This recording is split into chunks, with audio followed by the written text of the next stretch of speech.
మహాభారతంలో హస్తినాపురం రాజైన సంతాన మహారాజుకి మళ్ళీ పెళ్లి జరుగుతుంది. అది ఎవరితో జరుగుతుంది అని తెలియాలంటే ఈ వీడియో లాస్ట్ వరకు చూడండి. అలాగే నా ఛానల్ కి సబ్స్క్రైబ్ చేసుకోండి. సంతాన మహారాజు విశ్రాంతి కోసం అలా బయటికి వెళ్తారు. అప్పుడు అందమైన మహిళని చూస్తారు.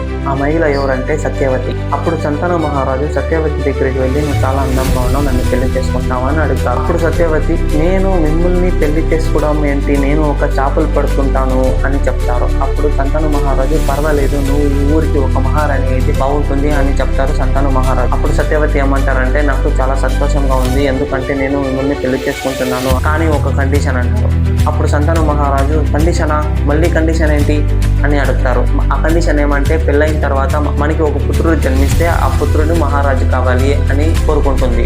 అతను మహారాజు సత్యవతికి చెప్తాడు, నా పుత్రుడు ఈ హస్తినాపురంకి మహారాజు కావాలని నా కోరిక. అది వినేసి సత్యవతి అలాగనే వెళ్ళిపోతుంది. కొన్ని రోజులకు తర్వాత దేవరథకి పట్టాభిషేకం జరుగుతుందా లేదా అని తెలియాలంటే నా ఛానల్కి సబ్స్క్రైబ్ చేసుకోండి.